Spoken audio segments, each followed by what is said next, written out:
यानंतर बातमी आहे गणेशोत्सवासंदर्भात 1.5 दिवसाच्या गणपतींना अखेर आज भावपूर्ण निरोप देण्यात येतोय। दादर आणि गिरगावच्या चौपाटीवर घरगुती गणपतीच्या विसर्जनासाठी सुरक्षेच्या उपाययोजना दाखल करण्यात आल्या आहेत। दादर चौपाटीवर गणेश विसर्जनाला सुरुवात झाली आहे, तर गिरगाव चौपाटीवर कडेकोट सुरक्षा तैनात करण्यात आली आहे। गिरगाव, जुहू, दादर चौपाट्यांवरती 50,000 पोलीस कर्मचारी तैनात करण्यात आले। 1.5 दिवसांच्या जवळपास 1.5 लाख गणेश मूर्तींचं मुंबईत विसर्जन होत असतं।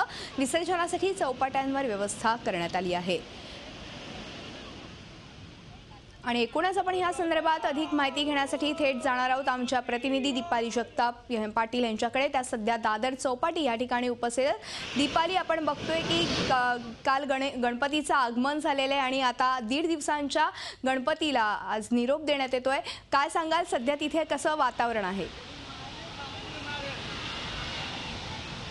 नक्कीच मधुरा, गणपती बाप्पा मोरया पुढच्या वर्षी लवकर या, याच जयघोषामध्ये सध्या दादर चौपाटीवर आपण ही दृश्य पाहतोय की गणपती बाप्पाला निरोप देण्यात येतोय। कालच खरं तर वाजत गाजत त्याचं आगमन झालं, पण 1.5 दिवसानंतर आज त्याला निरोप देण्यात येतोय। पुढच्या वर्षी लवकर या असंही सांगण्यात येत आहे। ज्या गणरायाची मनोभावे कालपासून पूजा केली त्याची आता विधिवत आरती करून त्याला निरोप दिला जाणार आहे।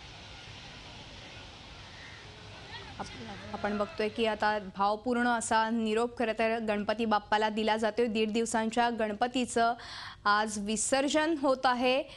इथे दादर चौपाटी असो, गिरगाव असो, जुहू चौपाटी असो, ह्या ठिकाणी 50,000 पोलीस त्या ठिकाणी तैनात आहेत।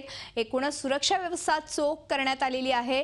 गणेशोत्सव म्हटला की सगळेच जण खूप आनंदात असतात, मात्र जेव्हा गणपती बाप्पाला निरोप देतात त्यावेळी प्रत्येक जण भावपूर्ण झालेला असो।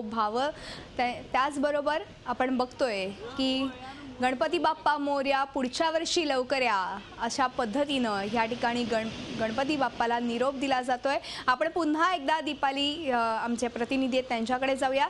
दीपाली, काय सांगशील? नक्कीच मधुरा, आपण बघतोय की इथे भक्तांनी आता गर्दी करायला सुरुवात केली आहे। दादर चौपाटीवर विसर्जनाला सुरुवात झालेली आहे। खरं तर दुपारनंतर संध्याकाळच्या वेळेला या ठिकाणी गर्दी असते, पण आज 1:30 वाजल्यापासूनच या ठिकाणी भाविक येत आहेत आणि गणपती बाप्पाला निरोप देत आहेत। पण पुढच्या वर्षी लवकर या असं आवर्जून सांगितलं जात आहे। विधिवत पूजा करून या ठिकाणी आरती करून बाप्पाला निरोप दिला जातोय आणि पोलीस सुरक्षा देखील या ठिकाणी पाहायला मिळते। CCTV या ठिकाणी बसवण्यात आलेले आहेत। तसंच या ठिकाणी महानगरपालिकेचे जे रक्षक आहेत ते देखील या ठिकाणी तैनात करण्यात आलेले आहेत आणि या सगळ्या सुरक्षेमध्ये बाप्पाला सध्या निरोप देण्यात येतोय आणि तीच गर्दी जी आहे ती या ठिकाणी पाहतोय आपण। कालच मोठ्या उत्साहाने गणपती बाप्पाला घरी आणलं, त्याची प्राणप्रतिष्ठापना केली आणि आज आता निरोप देताना भक्तांच्या चेहऱ्यावर कुठेतरी एक नाराजी पाहायला मिळते। पण भक्तांनाही माहिती आहे की पुढच्या वर्षी आपण पुन्हा त्याच उत्साहामध्ये आपल्या गणपतीला पुन्हा घरी घेऊन येणार आहोत। त्यामुळे सगळं काही या ठिकाणी उत्साहात दिसतंय, पण कुठेतरी भक्तांच्या डोळ्यात पाणी आलेलं दिसतं, कुठे नाराजी दिसते आणि याच वातावरणात सध्या गणरायाला निरोप दिला जातोय। पुढच्या वर्षी लवकर या असं म्हणत गणरायाला आज निरोप दिला जातोय। 1.5 दिवसांच्या गणपतीचं आज आता आपण बघतोय की विसर्जन सुरू आहे। धन्यवाद दीपाली आज संपूर्ण माहितीबद्दल आणि एकूणच गणेशोत्सवाच्या एकूण प्रक्रियेबद्दल।